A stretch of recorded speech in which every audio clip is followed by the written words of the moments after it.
En approfondissant ce point, on trouverait que la conscience est la lumière immanente à la zone d'action possible ou d'activité virtuelle qui entoure l'action effectivement accomplie par l'être vivant. Elle signifie hésitation ou choix. Là où beaucoup d'actions également possibles se dessinent sans aucune action réelle, comme dans une délibération qui n'aboutit pas, la conscience est intense. Là où l'action réelle est la seule action possible, comme dans l'activité du genre somnambulique ou plus généralement automatique, la conscience devient nulle. Représentation des connaissances n'en existe pas moins dans ce dernier cas, s'il est avéré qu'on y trouve un ensemble de mouvements systématisés dont le dernier est déjà préformé dans le premier et que la conscience pourra d'ailleurs en jaillir au choc d'un obstacle. De ce point de vue, on définirait la conscience de l'être vivant une différence arithmétique entre l'activité virtuelle et l'activité réelle. Elle mesure l'écart entre la représentation et l'action. On peut dès lors présumer que l'intelligence sera plutôt orientée vers la conscience, l'instinct vers l'inconscience. Car, là où l'instrument à manier est organisé par la nature, le point d'application fourni par la nature, le résultat à obtenir voulu par la nature, une faible part est laissée au choix. La conscience inhérente à la représentation sera donc contrebalancée au fur et à mesure qu'elle tendrait à se dégager par l'accomplissement de l'acte identique à la représentation qui lui fait contrepoids. Là où elle apparaît, elle éclaire moins l'instinct lui-même que les contrariétés auxquelles l'instinct est sujet. C'est le déficit de l'instinct, la distance de l'acte à l'idée, qui deviendra conscience.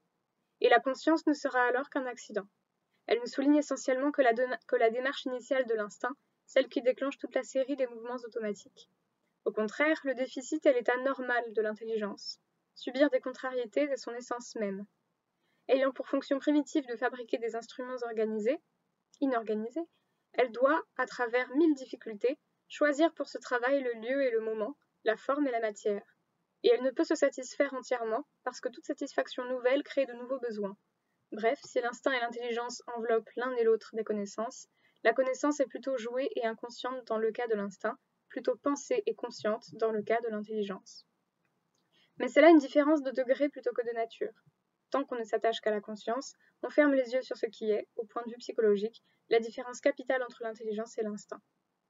Pour arriver à la différence essentielle, il faut, sans s'arrêter à la lumière plus ou moins vive qui éclaire ces deux formes de l'activité intérieure, aller tout droit aux deux objets, profondément distincts l'un de l'autre, qui en sont les points d'application.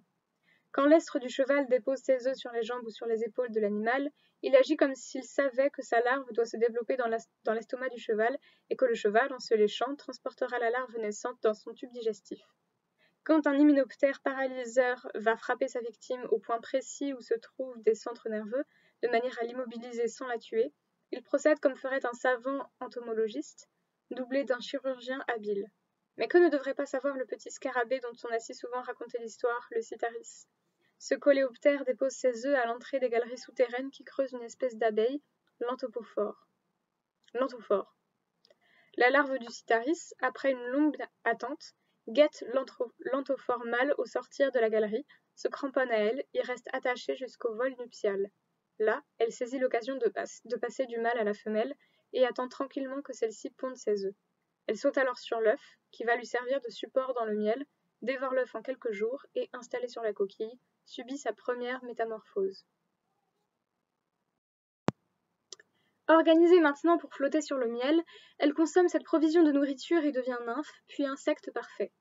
Tout se passe comme si la larve du Cytaris, dès son éclosion, savait que l'anthophore mâle sortira de la galerie d'abord, que le vol nuptial lui fournira le moyen de se transporter sur la femelle, que celle-ci la conduira dans un magasin de miel capable de l'alimenter quand elle se sera transformée, que, jusqu'à cette transformation, elle aura dévoré peu à peu l'œuf de l'anthophore, de manière à se nourrir, à se soutenir à la surface du miel, et aussi à supprimer le rival qui serait sorti de l'œuf. Et tout se passe également comme si le Cytaris lui-même savait que sa larve saura toutes ces choses. La connaissance, si connaissance il y a, n'est qu'implicite.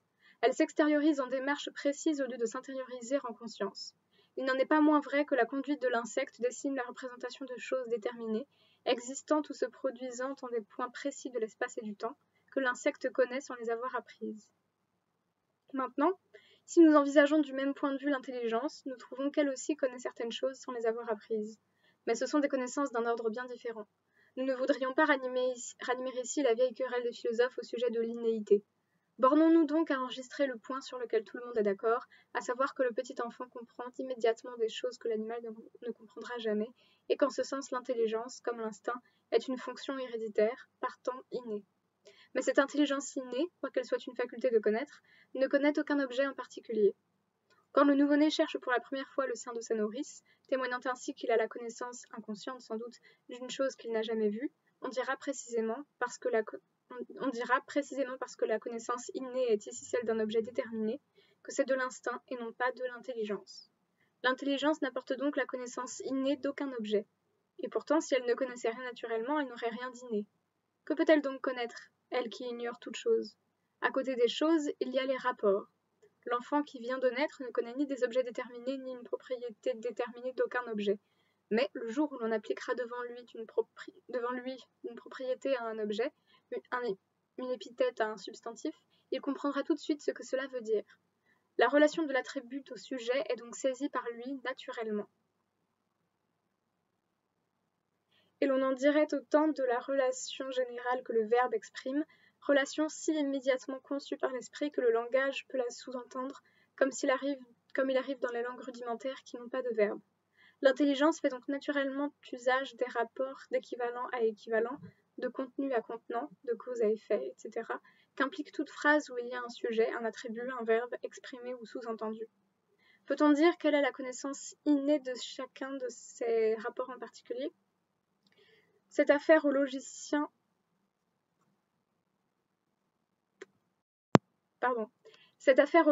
de chercher si ce sont là autant de relations irréductibles ou si l'on ne pourrait pas les résoudre en relations plus générales encore. Mais de quelque manière qu'on effectue l'analyse de la pensée, on aboutira toujours à un ou à plusieurs cadres généraux dont l'esprit possède la connaissance innée puisqu'il en fait un emploi naturel. Disons donc que si l'on envisage dans l'instinct et dans l'intelligence ce qu'ils renferment de connaissance innée, on trouve que cette connaissance innée porte dans le premier cas sur des choses et dans le second sur des rapports. Les philosophes distinguent entre la matière de notre connaissance et sa forme. La matière est ce qui est donné par les facultés de perception, prises à l'état brut.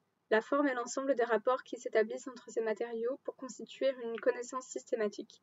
La forme sans matière peut-elle déjà être l'objet d'une connaissance? Oui, sans doute, à condition que cette connaissance ressemble moins à une chose possédée qu'à une habitude contractée, moins à un état qu'à une direction. Ce sera, si l'on veut, un certain pli naturel de l'attention. L'écolier qui sait qu'on va lui dicter une fraction tire une barre avant de savoir ce que seront le numérateur et le dénominateur. Il a donc présent à l'esprit la relation générale entre les deux termes, quoiqu'il ne connaisse aucun d'eux. Il connaît la forme sans la matière. Ainsi pour les cadres, antérieurs à toute expérience, où notre expérience vient s'insérer. Adoptons donc ici les mots consacrés par l'usage. Nous donnerons de la distinction entre l'intelligence et l'instinct cette formule plus précise. L'intelligence, dans ce qu'elle a d'inné, est la connaissance d'une forme, l'instinct implique celle d'une matière. De ce second point de vue, qui est celui de la connaissance et non plus de l'action, la force immanente à la vie en général nous apparaît encore comme un principe limité en lequel coexistent et se pénètrent réciproquement au début deux manières différentes et même divergentes de connaître. La première atteint immédiatement, dans leur matérialité même, des objets déterminés. Elle dit « voici ce qui est ». La seconde n'atteint aucun objet en particulier. Elle n'est qu'une puissance naturelle de rapporter un objet à un objet, ou une partie à une partie, ou un aspect à un aspect, enfin de tirer des conclusions quand on possède des prémices et d'aller de ce qu'on a appris à ce qu'on ignore. Elle ne dit plus ceci est, elle dit seulement que si les conditions sont telles, tel sera le conditionné. Bref, la première connaissance, de nature instinctive, se formulerait dans ce que les philosophes appellent des propositions catégoriques, tandis que la seconde, de nature intellectuelle, s'exprime toujours hypothétiquement. De ces deux facultés, la première semble d'abord bien préférable à l'autre, et elle le serait en effet si elle s'étendait à un nombre indéfini d'objets. Mais en fait, elle ne s'applique jamais qu'à un objet spécial, et même à une partie restreinte de cet objet. Du moins en a-t-elle la connaissance intérieure et pleine, non pas explicite, mais impliquée dans l'action accomplie. La seconde, au contraire, ne possède naturellement qu'une connaissance extérieure et vide, mais, par là même, elle a l'avantage d'apporter un cadre ou une infinité d'objets pour en trouver place tour à tour. Tout se passe comme si la force qui évolue à travers les formes vivantes, étant une force limitée, avait le choix, dans le domaine de la connaissance naturelle ou innée, entre ces deux espèces de limitations, l'une portant sur l'extension de la connaissance, l'autre sur sa compréhension. Dans le premier cas, la connaissance pourra être étoffée et pleine, mais elle se restreindra alors à un objet déterminé. Dans le second, elle ne limite plus son objet, mais c'est parce qu'elle ne contient plus rien, n'étant qu'une forme sans matière. Les deux tendances, d'abord impliquées l'une dans l'autre, ont dû se séparer pour grandir. Elles sont allées, chacune de son côté, chercher fortune dans le monde, et ont abouti à l'instinct et à l'intelligence. Tels sont donc les deux modes divergents de connaissance par lesquels l'intelligence et l'instinct devront se définir, si c'est au point de vue de la connaissance qu'on se place et non plus de l'action. Mais connaissance et action ne sont ici que deux aspects d'une seule et même faculté. Il est aisé de voir, en effet, que la seconde définition n'est qu'une nouvelle forme de la première. Si l'instinct est, par excellence, la faculté d'utiliser un instrument naturel organisé, il doit envelopper la connaissance innée, virtuelle ou inconsciente, il est vrai, et de cet instrument et de l'objet auquel il s'applique. L'instinct est donc la connaissance innée d'une chose, mais l'intelligence est la faculté de fabriquer des instruments inorganisés, c'est-à-dire artificiels. Si, par elle, la nature renonce à doter l'être vivant de l'instrument qui lui servira, c'est pour que l'être vivant puisse, selon les circonstances, varier sa fabrication. La fonction essentielle de l'intelligence sera donc de démêler, dans des circonstances quelconques, le moyen de se tirer d'affaire. Elle cherchera ce qui peut le mieux servir, c'est-à-dire s'insérer dans le cadre proposé. Elle portera essentiellement sur les relations entre la situation donnée et les moyens de l'utiliser. Ce qu'elle aura donc d'inné, c'est la tendance à établir des rapports, et cette tendance implique la connaissance naturelle de certaines relations très générales, véritable étoffe que l'activité propre à chaque intelligence taillera en relations plus particulières. Là où l'activité est orientée vers la fabrication, la connaissance porte donc nécessairement sur des rapports. Mais cette connaissance toute formelle de l'intelligence a sur la connaissance matérielle de l'instinct un incalculable avantage. Une forme, justement parce qu'elle est vide, peut être remplie tour à tour, à volonté, par un nombre indéfini de choses, même par celles qui ne servent à rien. De sorte qu'une connaissance formelle ne se limite pas à ce qui est pratiquement utile, encore que ce soit en vue de l'utilité pratique qu'elle a fait son apparition dans le monde. Un être intelligent porte en lui de quoi se dépasser lui-même. Il se dépassera cependant moins qu'il ne le voudrait, moins aussi qu'il ne s'imagine le faire. Le caractère purement formel de l'intelligence la prive du lest dont elle aurait besoin pour se poser sur les objets qui seraient du plus puissant intérêt pour la spéculation. L'instinct, au contraire, aurait la matérialité voulue, mais il est incapable d'aller chercher son objet aussi loin. Il ne spécule pas. Nous touchons au point qui intéresse le plus notre présente recherche. La différence que nous allons signaler entre l'instinct et l'intelligence est celle que toute notre analyse tendait à dégager. Nous la formulerions ainsi. Il y a des choses que l'intelligence seule est capable de chercher, mais que par elle-même, elle ne trouvera jamais. Ces choses, l'instinct seul les trouverait, mais il ne les cherchera jamais. Il est nécessaire d'entrer ici dans quelques détails provisoires sur le mécanisme de l'intelligence. Nous avons dit que l'intelligence avait pour fonction d'établir des rapports. Déterminons plus précisément la nature des relations que l'intelligence établit. Sur ce point, on reste encore dans le vague ou dans l'arbitraire tant qu'on voit dans l'intelligence une faculté destinée à la spéculation pure. On est réduit alors à prendre les cadres généraux de l'entendement pour je ne sais quoi d'absolu, d'irréductible et d'inexplicable. L'entendement serait tombé du ciel avec sa forme, comme nous naissons chacun avec notre visage. On définit cette forme, sans doute, mais c'est tout ce qu'on peut faire, et il n'y a pas à chercher pourquoi elle est ce qu'elle est plutôt que toute autre chose.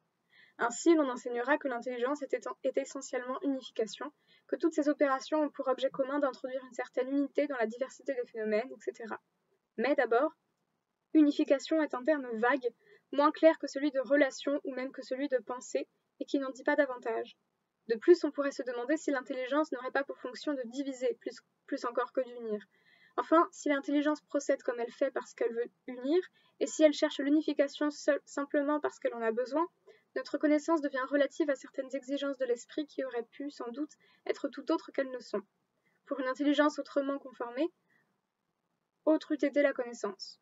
L'intelligence n'étant plus suspendue à rien, tout se suspend alors à elle. Et ainsi, pour avoir placé l'entendement trop haut, on aboutit à mettre trop bas la connaissance qu'il nous donne. Cette connaissance devient relative du moment que l'intelligence est une espèce d'absolu. Au contraire, nous tenons l'intelligence humaine pour relative aux nécessités de l'action. Poser l'action, la forme même de l'intelligence s'en déduit. Cette forme n'est donc ni irréductible ni inexplicable. Et précisément parce qu'elle n'est pas indépendante, on ne peut plus dire que la connaissance dépende d'elle. La connaissance cesse d'être un produit de l'intelligence pour devenir, en un certain sens, partie intégrante de la réalité.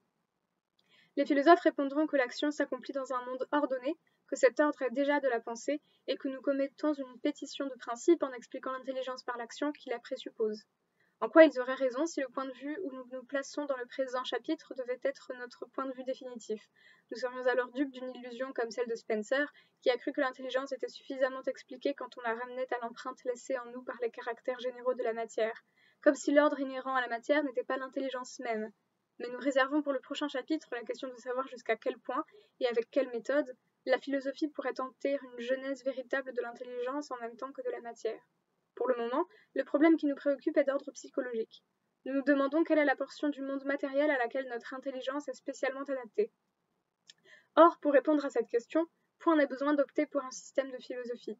Il suffit de se placer au point de vue du sens commun. Partons donc de l'action et posons un principe que l'intelligence vise d'abord à fabriquer. La fabrication s'exerce exclusivement sur la matière brute, en ce sens que, même si elle emploie des matériaux organisés, elle les traite en objets inertes, sans se préoccuper de la vie qui les a informés. De la matière brute elle-même, elle ne retient guère que le solide. Le reste se dérobe par sa fluidité même. Si donc l'intelligence tente à fabriquer, on peut prévoir que ce qu'il y a de fluide dans le réel lui échappera en partie, et que ce qu'il y a de proprement vital dans le vivant lui échappera tout à fait. Notre intelligence, telle qu'elle sort des mains de la nature, a pour objet principal le solide inorganisé. Si l'on passait en revue les facultés intellectuelles, on verrait que l'intelligence ne se sent à son aise, qu'elle n'est tout à fait chez elle, que lorsqu'elle opère sur la matière brute, en particulier sur des solides. Quelle est la propriété la plus générale de la matière brute? Elle est étendue, elle nous présente des objets extérieurs à d'autres objets, et, dans ces objets, des parties extérieures à des parties. Sans doute il nous est utile, en vue de nos manipulations ultérieures, de considérer chaque objet comme divisible en parties abstraitement découpées, chaque partie étant divisible encore à notre fantaisie, et ainsi de suite à l'infini. Mais il nous est avant tout nécessaire, pour la manipulation présente, de tenir l'objet réel auquel nous avons affaire, ou les éléments réels en lesquels nous l'avons résolu, pour provisoirement définitifs, et de les traiter comme autant d'unités. À la possibilité de décomposer la matière autant qu'il nous plaît, et comme il nous plaît, nous faisons allusion quand nous parlons de la continuité de l'étendue matérielle. Mais cette continuité, comme on le voit, se réduit pour nous à la faculté que la matière nous laisse de choisir le mode de discontinuité que nous lui trouverons. C'est toujours, en somme, le mode de discontinuité une fois choisi qui nous apparaît comme effectivement réel et qui fixe notre attention, parce que c'est sur lui que se règle notre action présente. Ainsi, la discontinuité est pensée pour elle-même, elle est pensable en elle-même, nous nous la représentons par un acte positif de notre esprit, tandis que la représentation intellectuelle de la continuité est plutôt négative, n'étant au fond que le refus de notre esprit, devant n'importe quel système de décomposition actuellement donné, de le tenir pour seul possible. L'intelligence ne se représente clairement que le discontinu.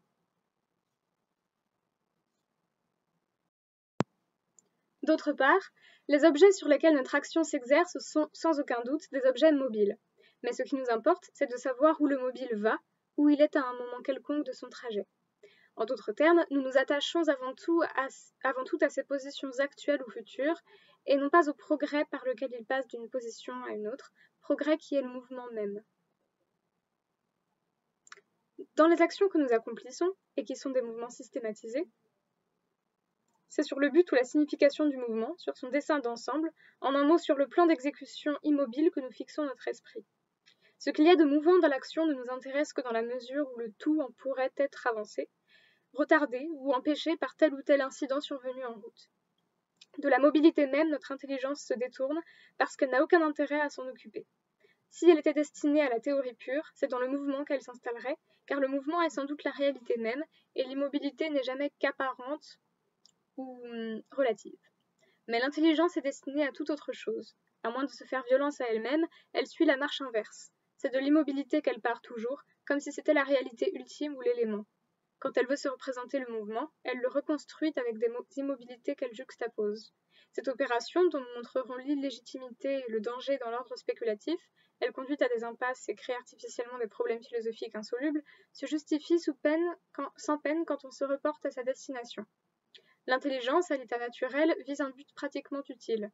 Quand elle substitue au mouvement des immobilités juxtaposées, elle ne prétend pas reconstituer le mouvement tel qu'il est. Elle le remplace simplement par un équivalent pratique. Ce sont les philosophes qui se trompent quand ils transportent dans le domaine de la spéculation une méthode de pensée qui est faite pour l'action. Mais nous nous proposons de revenir sur ce point. Bornons-nous à dire que le stable et l'immuable sont ceux à quoi notre intelligence s'attache en vertu de sa disposition naturelle. Notre intelligence ne se représente clairement que l'immobilité.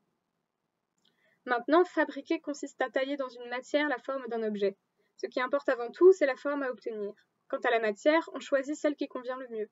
Mais pour la choisir, c'est-à-dire pour aller la chercher parmi beaucoup d'autres, Il faut s'être essayé, au moins en imagination, à doter toute espèce de matière de la forme de l'objet conçu. En d'autres termes, une intelligence qui vise à fabriquer est une intelligence qui ne s'arrête jamais à la forme actuelle des choses, qui ne la considère pas comme définitive, qui tient toute matière, au contraire, pour taillable à volonté.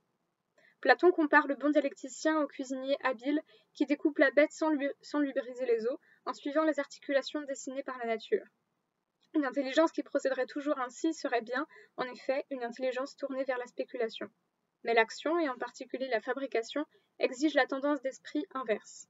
Elle veut que nous considérions toute forme actuelle des choses, même naturelles, comme artificielle et provisoire, que notre pensée efface de l'objet aperçu, fût-il organisé et vivant, les lignes qui en marquent au dehors la structure interne, enfin que nous tenions sa matière pour indifférente à sa forme.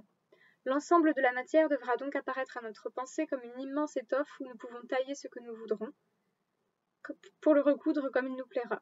Notons-le en passant. C'est ce pouvoir que nous affirmons quand nous disons qu'il y a un espace, c'est-à-dire un milieu homogène et vide, infini et infiniment divisible, se prêtant indifféremment à n'importe quel mode de décomposition. Un milieu de ce genre n'est jamais perçu, il n'est que conçu.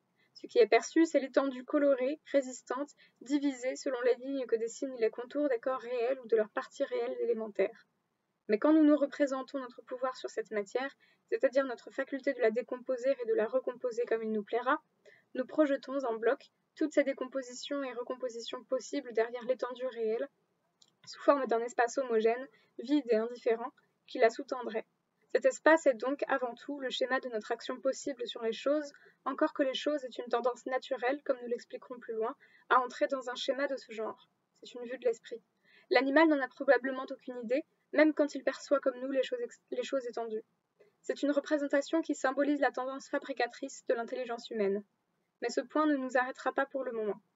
Qu'il nous suffise de dire que l'intelligence est caractérisée par la puissance indéfinie de décomposer selon n'importe quelle loi et de recomposer en n'importe quel système. Nous avons énuméré quelques-uns des traits essentiels de l'intelligence humaine, mais nous avons pris l'individu à l'état isolé sans tenir compte de la vie sociale. En réalité, l'homme est un être qui vit en société. S'il est vrai que l'intelligence humaine vise à fabriquer, il faut ajouter qu'elle s'associe, pour cela et pour le reste, à d'autres intelligences. Or, il est difficile d'imaginer une société dont les membres ne communiquent pas entre eux par des signes. Les sociétés d'insectes ont sans doute un langage, et ce langage doit être adapté, comme celui de l'homme, aux nécessités de la vie en commun. Il fait qu'une action commune devient possible. Mais ces nécessités de l'action commune ne sont pas du tout les mêmes pour une fourmilière et pour une société humaine. Dans les sociétés d'insectes, il y a généralement polymorphisme, la division du travail est naturelle, et chaque individu est rivé par sa structure à la fonction qu'il accomplit. En tout cas, ces sociétés reposent sur l'instinct, et par conséquent sur certaines actions ou fabrications qui sont plus ou moins liées à la forme des organes. Si donc les fourmis, par exemple, ont un langage, les signes qui composent ce langage doivent être en nombre bien déterminé, et chacun d'eux rester invariablement attaché, une fois l'espèce constituée, à un certain objet ou à une certaine opération. Le signe est adhérent à la chose signifiée. Au contraire, dans une société humaine, la fabrication et l'action sont de forme variable et, de plus, chaque individu doit apprendre son rôle, n'y étant pas prédestiné par sa structure. Il faut donc un langage qui permette, à tout instant, de passer de ce qu'on sait à ce qu'on ignore. Il faut un langage dont les signes, qui ne peuvent pas être en nombre infini, soient extensibles à une infinité de choses. Cette tendance du signe à se transporter d'un objet à un autre est caractéristique du langage humain. On l'observe chez le petit enfant du jour où il commence à parler. Tout de suite et naturellement, il étend le sens des mots qu'il apprend, profitant du rapprochement le plus accidentel ou de la plus lointaine analogie pour détacher et transporter ailleurs le signe qu'on avait attaché devant lui à un objet. N'importe quoi peut désigner n'importe quoi, tel est le principe latent du langage enfantin. On a eu tort de confondre cette tendance avec la faculté de généraliser.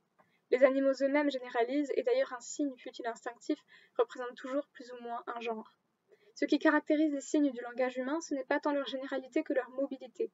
Le signe instinctif est un signe adhérent, le signe intelligent est un signe mobile.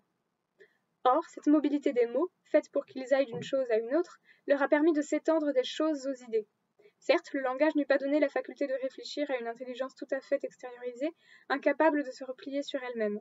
Une intelligence qui réfléchit est une intelligence qui avait, en dehors de l'effort pratiquement utile, un surplus de force à dépenser.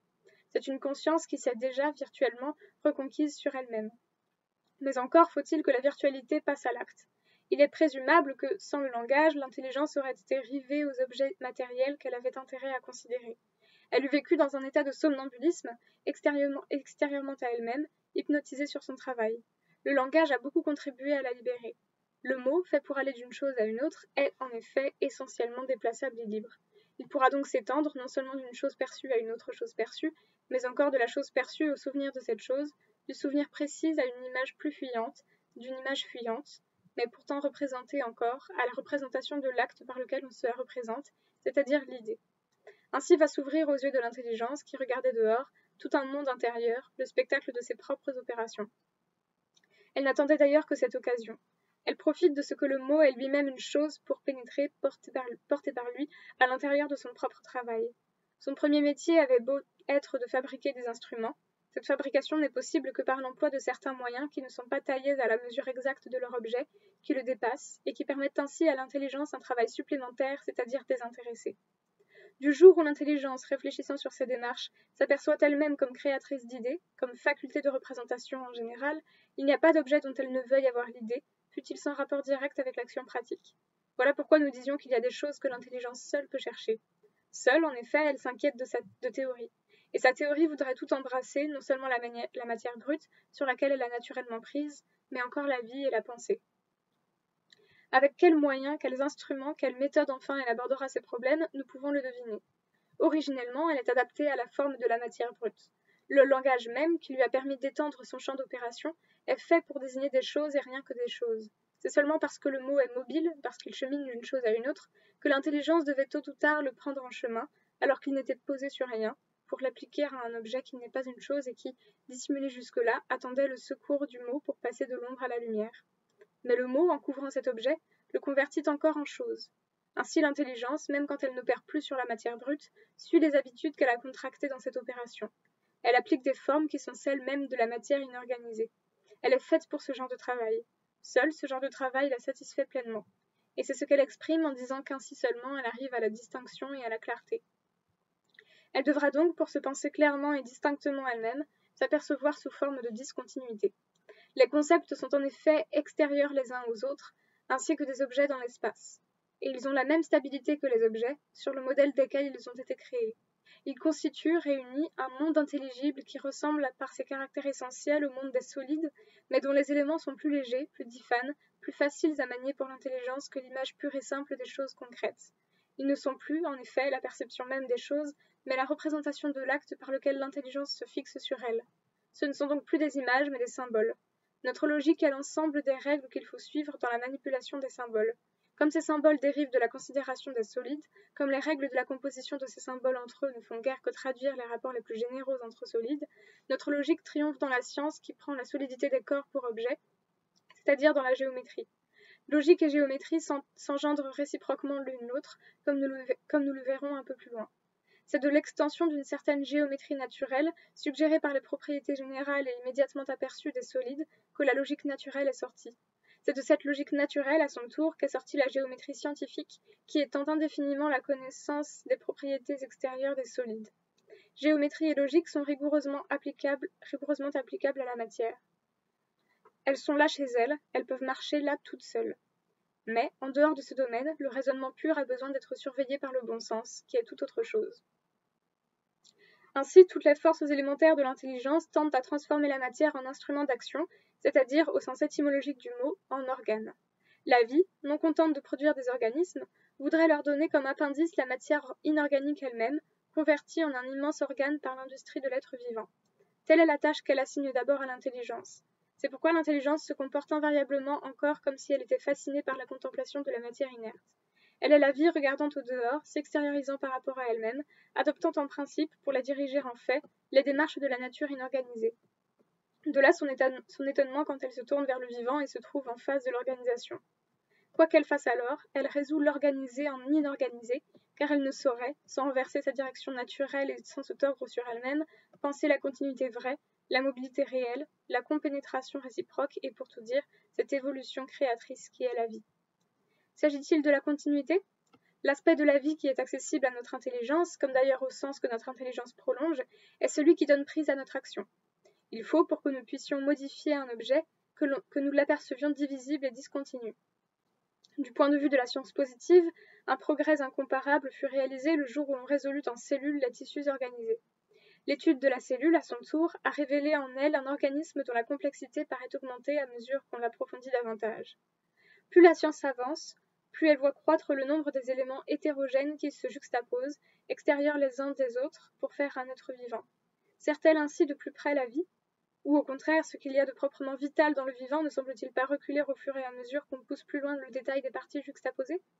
Déjà se manifeste parmi les savants une tendance à considérer la substance de l'organisme comme continue et la cellule comme une entité artificielle.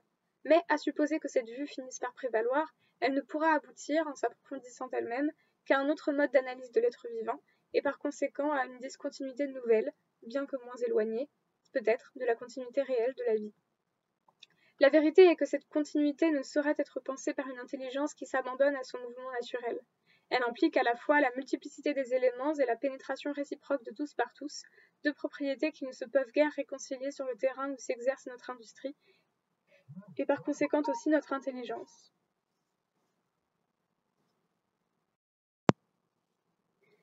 De même que nous séparons dans l'espace, nous fixons dans le temps. L'intelligence n'est point faite pour penser l'évolution, au sens propre du mot, c'est-à-dire la continuité d'un changement qui serait mobilité pure. Nous n'insisterons pas ici sur ce point que nous nous proposons d'approfondir dans un chapitre spécial. Disons seulement que l'intelligence se représente le devenir comme une série d'états dont chacun est homogène avec lui-même et par conséquent ne change pas. Notre attention est-elle appelée sur le changement interne d'un de ces états ? Vite, nous le décomposons dans une autre suite d'états qui constitueront réunis sa modification intérieure. Ces nouveaux états, eux, seront chacun invariables, ou bien alors leur changement interne, s'il nous frappe, se résout aussitôt en une série nouvelle d'états invariables, et ainsi de suite indéfiniment. Ici encore, penser consiste à reconstituer, et naturellement, c'est avec des éléments donnés, avec des éléments stables par conséquent, que nous reconstituons. De sorte que nous aurons beau faire, nous pourrons imiter, par le progrès indéfini de notre addition, la mobilité du devenir, mais le devenir lui-même nous glissera entre les doigts quand nous croirons le tenir.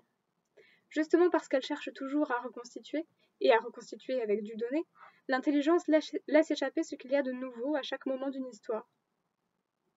Elle n'admet pas l'imprévisible. Elle rejette toute création. Que des antécédents déterminés amènent un conséquent terminé, incalculable en fonction d'eux, voilà qui satisfait notre intelligence. Qu'une fin déterminée suscite des moyens déterminés pour l'atteindre, nous le comprenons encore. Dans les deux cas, nous avons affaire à du connu qui se compose avec du connu, et, en somme, à de l'ancien qui se répète. Notre intelligence est là à son aise, et quel que soit l'objet, elle abstraira, séparera, éliminera, de manière à substituer à l'objet même, s'il le faut, un équivalent approximatif où les choses se passeront de cette manière. Mais que chaque instant soit un apport, que du nouveau jaillisse sans cesse, qu'une forme naisse dont on dira sans doute, une fois produite, qu'elle est en effet déterminée par ses causes, mais dont il était impossible de supposer prévu ce qu'elle serait, attendu qu'ici les causes, uniques en leur genre, font partie de l'effet, ont pris corps en même temps que lui, et sont déterminées par lui autant qu'elles le déterminent. C'est là quelque chose que nous pouvons sentir en nous et deviner par sympathie hors de nous, mais non pas exprimer en termes de pur entendement ni au sens étroit du mot « penser ». On ne s'en étonnera pas si l'on songe à la destination de notre entendement. La causalité qu'il cherche et retrouve partout exprime le mécanisme même de notre industrie, où nous recomposons indéfiniment le même tout avec les mêmes éléments, où nous répétons les mêmes mouvements pour obtenir le même résultat. La finalité par excellence, pour notre entendement, est celle de notre industrie où l'on travaille sur un modèle donné d'avance, c'est-à-dire ancien ou composé d'éléments connus.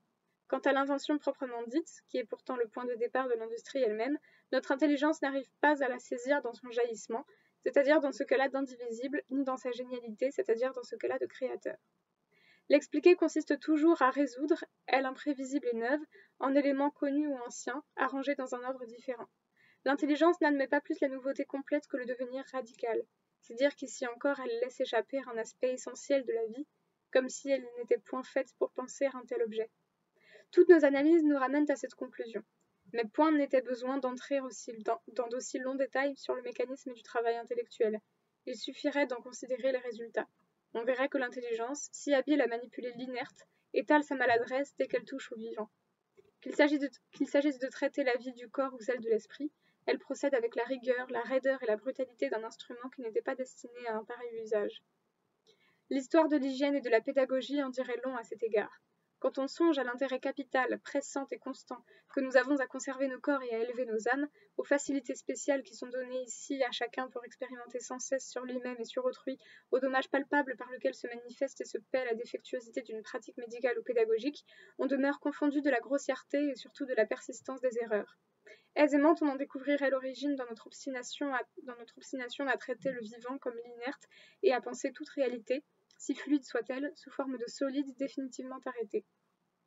Nous ne sommes à notre aise que dans le discontinu, dans l'immobile, dans le mort. L'intelligence est caractérisée par une incompréhension naturelle de la vie. C'est sur la forme même de la vie, au contraire, qu'est moulé l'instinct. Tandis que l'intelligence traite toute chose mécaniquement, l'instinct procède, si l'on peut parler ainsi, organiquement. Si la conscience qui sommeille en lui se réveillait, s'il s'intériorisait en connaissance au lieu de s'extérioriser en action, si nous savions l'interroger et s'il pouvait répondre, il nous livrerait les secrets les plus intimes de la vie. Car il ne fait que continuer le travail par lequel la vie organise la matière, à tel point que nous ne saurions dire, comme on l'a montré bien souvent, où l'organisation finit et où l'instinct commence. L'instinct commence. Quand le petit poulet brise sa coquille d'un coup de bec, il agit par instinct et pourtant il se borne à suivre le mouvement qui l'a porté à travers la vie embryonnaire. Inversement, au cours de la vie embryonnaire elle-même, surtout lorsque l'embryon vit librement sous forme de larve, bien des démarches s'accomplissent qu'il faut rapporter à l'instinct. Les plus essentiels d'entre les instincts primaires sont donc réellement les processus vitaux. La conscience virtuelle qui les accompagne ne s'actualise le plus souvent que dans la phase initiale de l'acte et laisse le reste du processus s'accomplir tout seul. Elle n'aurait qu'à s'épanouir plus largement, puis à s'approfondir complètement pour coïncider avec la forme génératrice de la vie. Quand on voit dans un corps vivant des milliers de cellules travailler ensemble à un but commun, se partager la tâche, vivre chacune pour soi en même temps que pour les autres, se conserver, se nourrir, se reproduire, répondre aux menaces de danger par des réactions défensives appropriées, comment ne pas penser à autant d'instincts? Et pourtant, ce sont là des fonctions naturelles de la cellule, les éléments constitutifs de sa vitalité.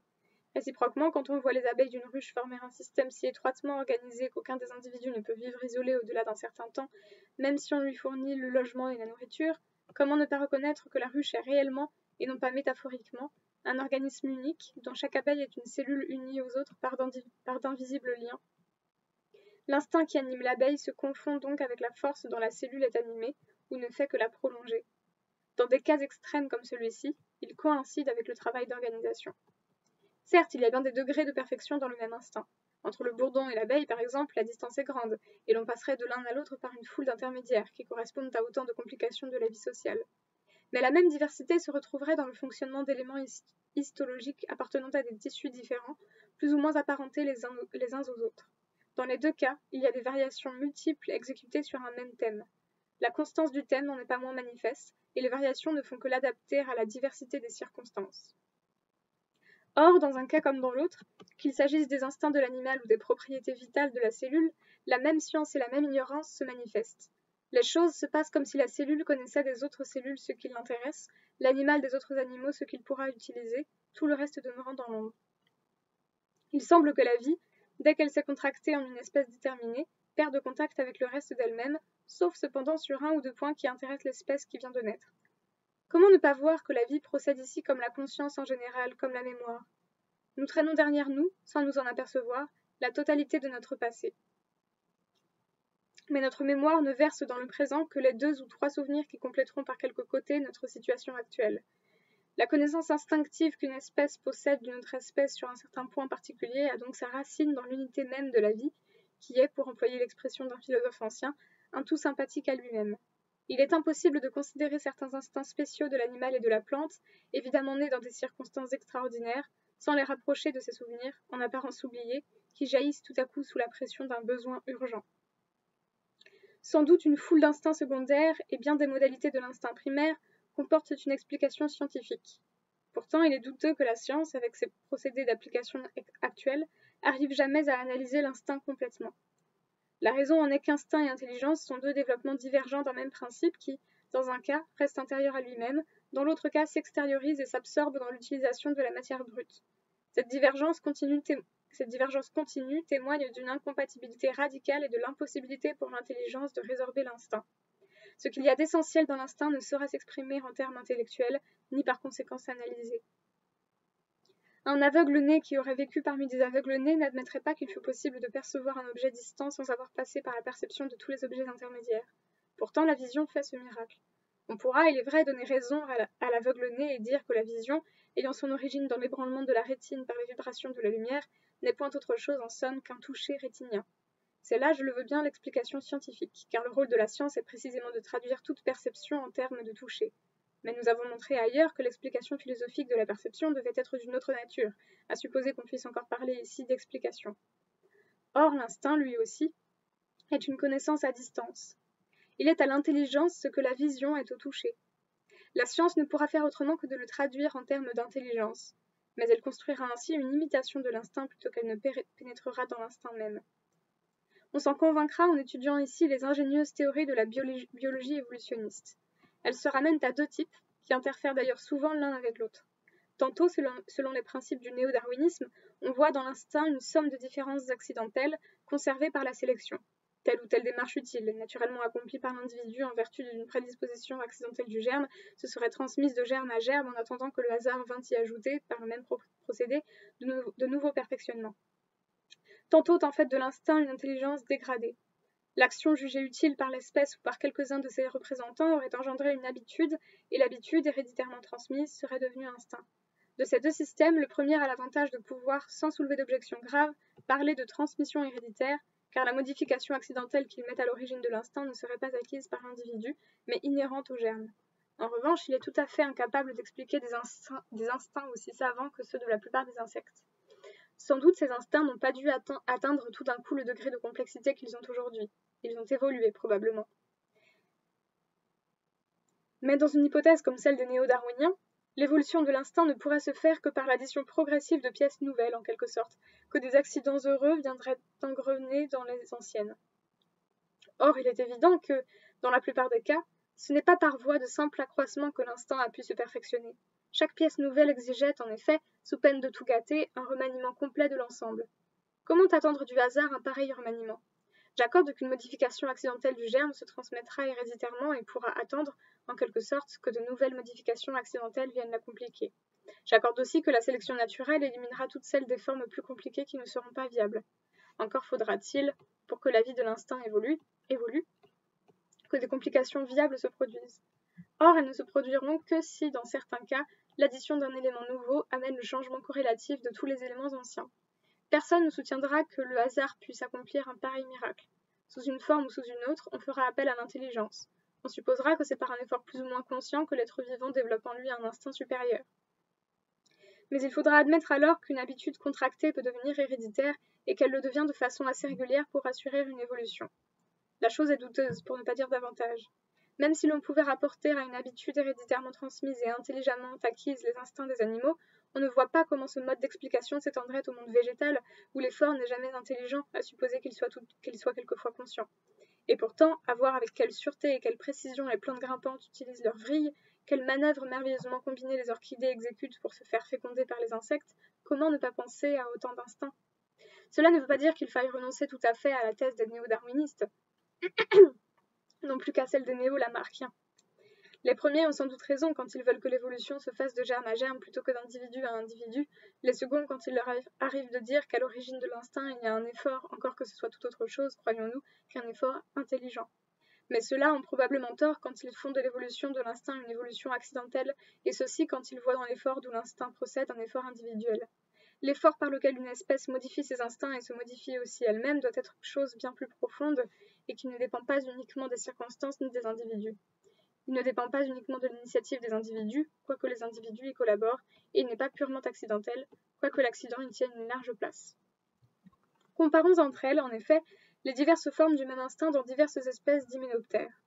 L'impression que nous avons n'est pas toujours celle que nous donnerait une complexité croissante obtenue par des éléments ajoutés successivement les uns aux autres, ou une série ascendante de dispositifs rangés, pour ainsi dire, le long d'une échelle. Nous pensons plutôt, dans bien des cas au moins, à une circonférence des divers points de laquelle ces diverses variétés seraient parties, toutes regardant le même centre, toutes faisant effort dans cette direction, mais chacune d'elles ne s'en rapprochant que dans la mesure de ses moyens, dans la mesure aussi où s'éclairait pour elle le point central. En d'autres termes, l'instinct est partout complet, mais il est plus ou moins simplifié, et surtout il est simplifié diversement. D'autre part, là où l'on observe une gradation régulière, l'instinct se complique en lui-même dans un seul et même sens, comme s'il montait les degrés d'une échelle, Les espèces que leur instinct classe ainsi en séries linéaires sont loin d'avoir toujours entre elles des rapports de parenté. Ainsi, l'étude comparative qu'on a faite dans ces dernières années de l'instinct social chez les diverses apides établit que l'instinct des méliponines est intermédiaire quant à la complexité entre la tendance encore rudimentaire des bombines et la science consommée de nos abeilles. Pourtant, entre les abeilles et les mélinopines, il ne peut pas y avoir un rapport de filiation. Vraisemblablement, la complication plus ou moins grande de ces diverses sociétés ne tient pas à un nombre plus ou moins considérable d'éléments additionnés. Nous nous trouvons bien plutôt devant un certain thème musical qui se serait d'abord transposé lui-même, tout entier, dans un certain nombre de tons, et sur lequel, tout entier aussi, se seraient exécutées ensuite des variations diverses, les unes très simples, les autres infiniment savantes. Quant au thème originel, il est partout et il n'est nulle part. C'est en vain qu'on voudrait le noter en termes de représentation. Ce fut sans doute à l'origine du senti plutôt que du pensé. On a la même impression devant l'instinct paralyseur de certaines guêpes. On sait que les diverses espèces d'hyménoptères paralyseurs déposent leurs œufs dans des araignées, des scarabées, des chenilles, qui continueront à vivre immobiles pendant un certain nombre de jours, et qui serviront ainsi de nourriture fraîche aux larves, ayant d'abord été soumises par la guêpe à une savante opération chirurgicale. Dans la piqûre qu'elles donnent au centre nerveux de leur victime pour l'immobiliser sans la tuer, ces diverses espèces d'hyménoptères se règlent sur les diverses espèces de proies auxquelles elles ont respectivement affaire. La scolie, qui s'attaque à une larve de cétoine, ne la pique qu'en un point, mais en ce point se trouvent concentrés les ganglions moteurs, et ces ganglions-là seulement. La piqûre de tels autres ganglions pourrait amener la mort et la pourriture qu'il s'agit d'éviter. Le sphex à ailes jaunes, qui a choisi pour victime le grillon, sait que le grillon a 3 centres nerveux qui animent ses 3 paires de pattes, ou du moins il fait comme s'il le savait. Il pique l'insecte d'abord sous le cou, puis en arrière du prothorax, enfin vers la naissance de l'abdomen. L'amophile hérissé donne 9 coups d'aiguillon successifs à 9 centres nerveux de sa chenille, et enfin lui happe la tête et la mâchonne, juste assez pour déterminer la paralysie sans la mort. Le thème général est la nécessité de paralyser sans tuer. Les variations sont subordonnées à la structure du sujet sur lequel on opère. Sans doute il s'en faut que l'opération soit toujours exécutée parfaitement. On a montré dans ces derniers temps qu'il arrive au sphex amophile de tuer la chenille au lieu de la paralyser, que parfois aussi il ne la tue qu'à moitié. Mais parce que l'instinct est faillible comme l'intelligence, parce qu'il est susceptible lui aussi de présenter des écarts individuels, il ne s'ensuit pas du tout que l'instinct du sphex ait été acquis, comme on l'a prétendu, par des tâtonnements intelligents. À supposer que, dans la suite des temps, le sphex soit arrivé à reconnaître un à un, par tâtonnement, les points de sa victime qu'il faut piquer pour l'immobiliser, et le traitement spécial qu'il faut infliger au cerveau pour que la paralysie vienne sans entraîner la mort, comment supposer que les éléments si spéciaux d'une connaissance si précise ne soient transmis régulièrement, un à un, par hérédité? S'il y avait dans toute notre expérience actuelle un seul exemple indiscutable d'une transmission de ce genre, l'hérédité des caractères acquis ne serait contestée par personne. En réalité, la transmission héréditaire de l'habitude contractée s'effectue de façon imprécise et irrégulière, à supposer qu'elle se fasse jamais véritablement. Excusez-moi.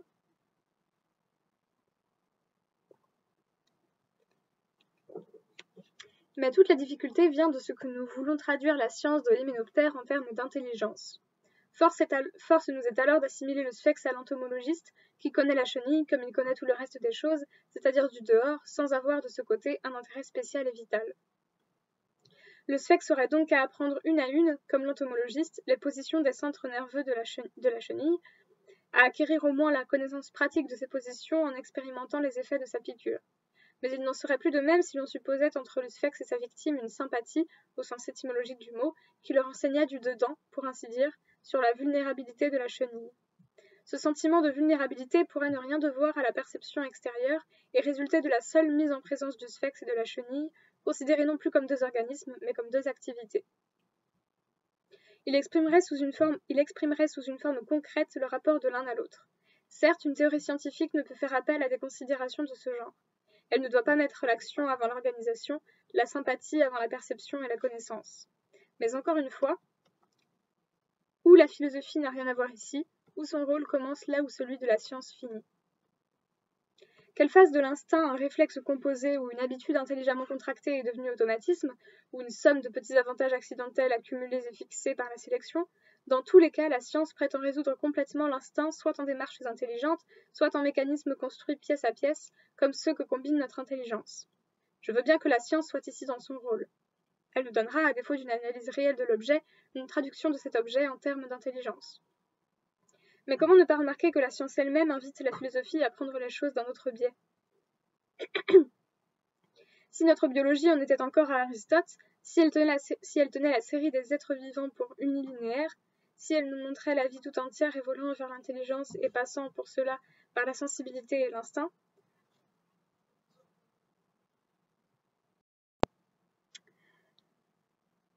nous aurions le droit, nous, êtres intelligents, de nous retourner vers les manifestations antérieures et par conséquent inférieures de la vie et de prétendre les faire tenir, sans les déformer, dans les cadres de notre intelligence.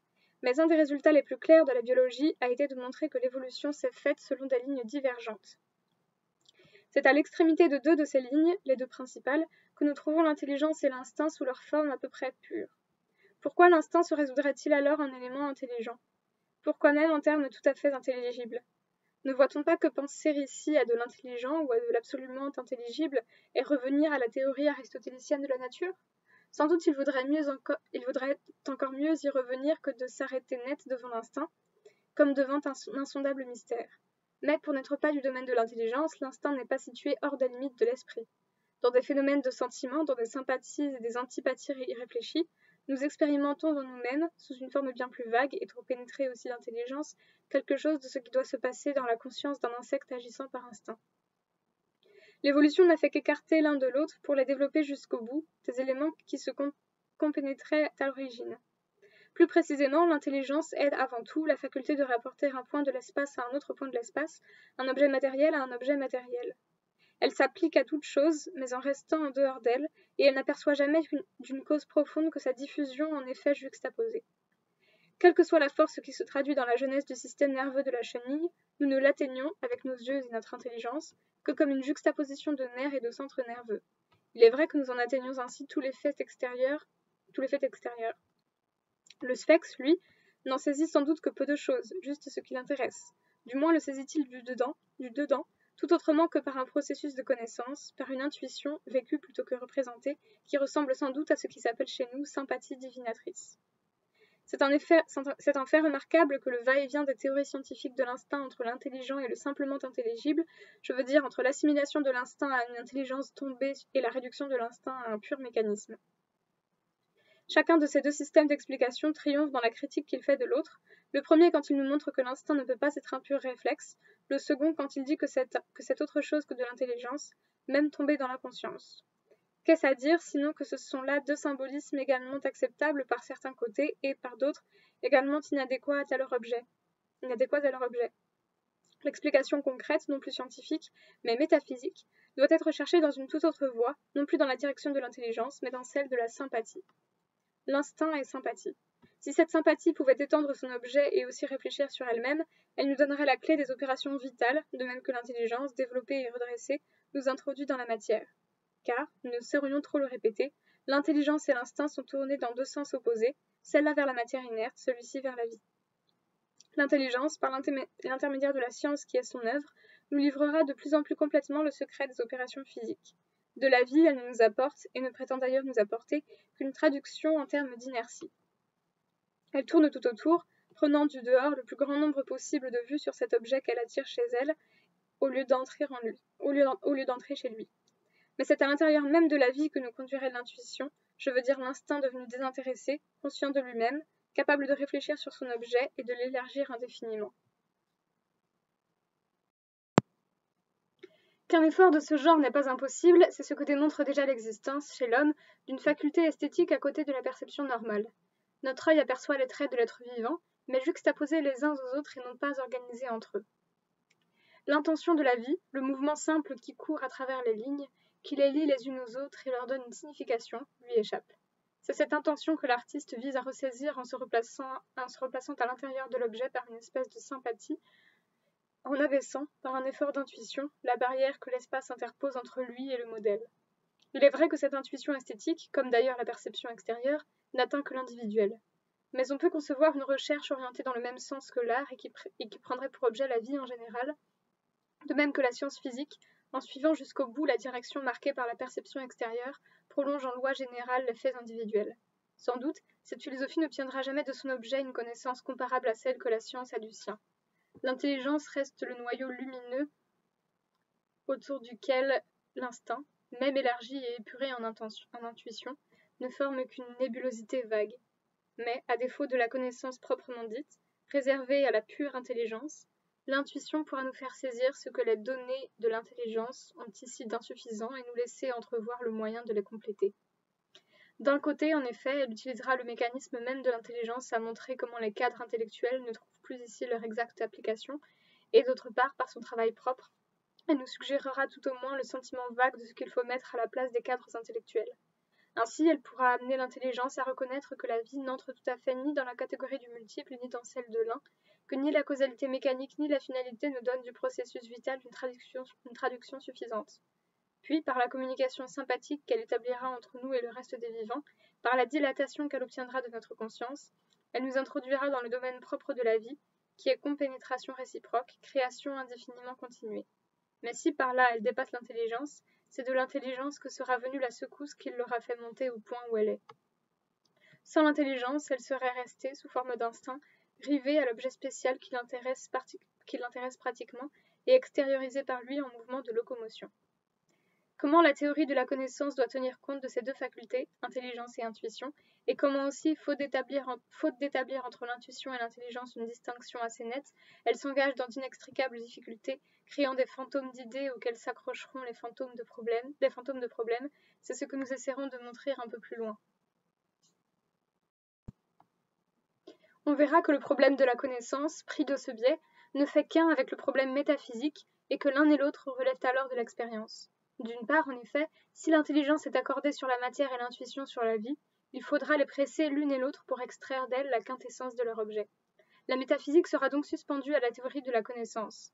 Mais d'autre part, si la conscience est scindée ainsi en intuition et intelligence, c'est par la nécessité de s'appliquer sur la matière en même temps que de suivre le courant de la vie. Le dédoublement de la conscience tiendrait ainsi à la double forme du réel, et la théorie de la connaissance devrait se suspendre à la métaphysique. À la vérité, chacune de ces deux recherches conduit à l'autre. Elles font cercle, et le cercle ne peut avoir pour centre que l'étude empirique de l'évolution. C'est seulement en regardant la conscience courir à travers la matière, s'y perdre et s'y retrouver, se diviser et se reconstituer, que nous formerons une idée de l'opposition des deux termes entre eux, comme aussi peut-être de leur origine commune. Mais d'autre part, en appuyant sur cette opposition des deux éléments et sur cette communauté d'origine, nous dégagerons sans doute plus clairement le sens de l'évolution elle-même. Tel sera l'objet de notre prochain chapitre. Mais déjà, les faits que nous venons de passer en revue nous suggéraient l'idée de rattacher la vie soit à la conscience même, soit à quelque chose qui y ressemble. Dans toute l'étendue du règne animal, disions-nous, la conscience apparaît comme proportionnelle à la puissance de choix dont l'être vivant dispose. Elle éclaire la zone de virtualité qui entoure l'acte. Elle mesure l'écart entre ce qui se fait et ce qui pourrait se faire. À l'envisager du dehors, on pourrait donc la prendre pour un simple auxiliaire de l'action, pour une lumière que l'action allume, étincelle fugitive qui jaillirait du frottement de l'action réelle contre les actions possibles. Mais il faut remarquer que les choses se passeraient exactement de même si la conscience, au lieu d'être effet, était cause. On pourrait supposer que, même chez l'animal le plus rudimentaire, la conscience couvre en droit un champ énorme, mais qu'elle est comprimée, en fait, dans une espèce d'étau. Chaque progrès des centres nerveux, en donnant à l'organisme le choix entre un plus grand nombre d'actions, lancerait un appel aux virtualités capables d'entourer le réel, desserrerait ainsi l'étau et laisserait plus librement passer la conscience. Dans cette seconde hypothèse, comme dans la première, la conscience serait bien l'instrument de l'action. Mais il serait encore plus vrai de dire que l'action est l'instrument de la conscience, car la complication de l'action avec elle-même et la mise aux prises de l'action avec l'action serait, pour la conscience emprisonnée, le seul moyen possible de se libérer. Comment choisir entre les deux hypothèses ? Si la première était vraie, la conscience dessinerait exactement, à chaque instant, l'état du cerveau. Le parallélisme, dans la mesure où il est intelligible, serait rigoureux dans l'état psychologique et l'état cérébral. Au contraire, dans la seconde hypothèse, il y aurait bien solidarité et interdépendance entre le cerveau et la conscience, mais non pas parallélisme. Plus le cerveau se compliquera, augmentant ainsi le nombre des actions possibles entre lesquelles l'organisme a le choix, plus la conscience devra déborder son concomitant physique. Ainsi, le souvenir d'un même spectacle auquel ils auront assisté modifiera probablement de la même manière un cerveau de chien et un cerveau d'homme, si la perception a été la même. Pourtant, le souvenir devra être tout autre chose dans une conscience d'homme que dans une conscience de chien. Chez le chien, le souvenir restera captif de la perception. Il ne se réveillera que lorsqu'une perception analogue viendra le rappeler en reproduisant le même spectacle, et il se manifestera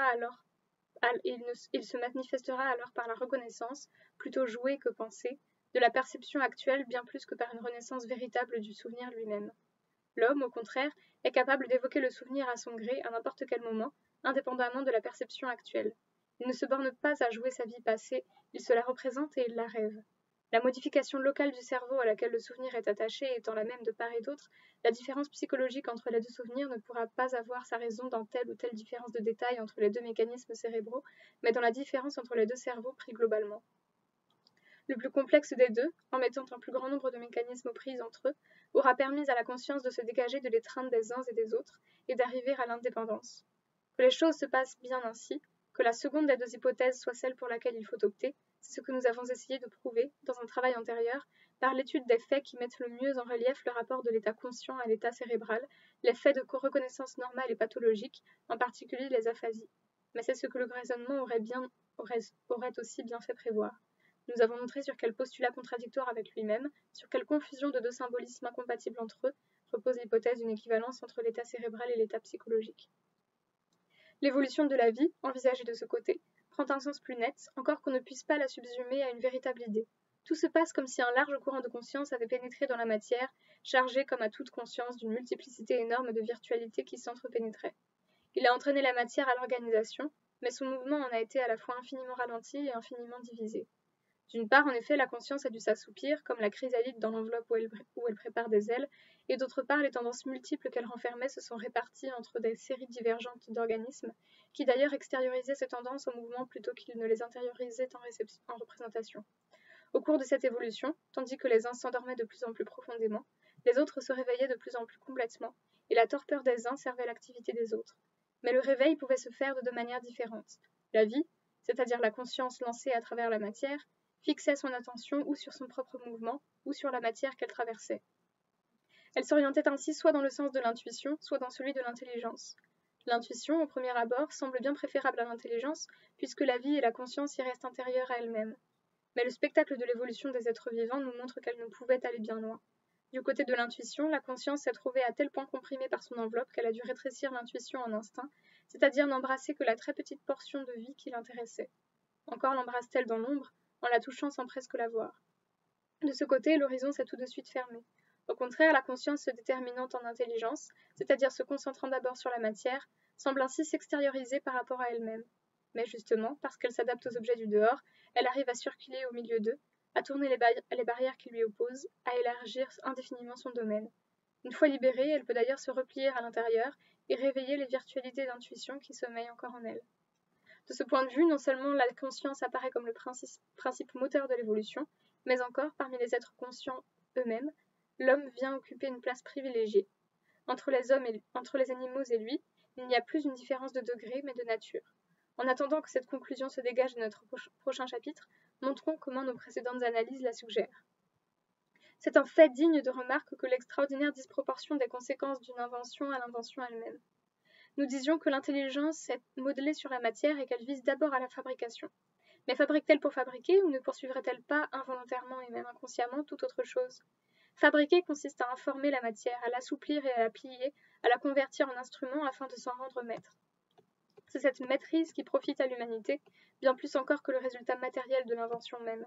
Si nous retirons un avantage immédiat de l'objet fabriqué, comme pourrait le faire un animal intelligent, si même cet avantage est tout ce que l'inventeur recherchait, il est peu de choses en comparaison des idées nouvelles, des sentiments nouveaux que l'invention peut faire surgir de tous côtés, comme si elle avait pour effet essentiel de nous hausser au-dessus de nous-mêmes et, par là, d'élargir notre horizon.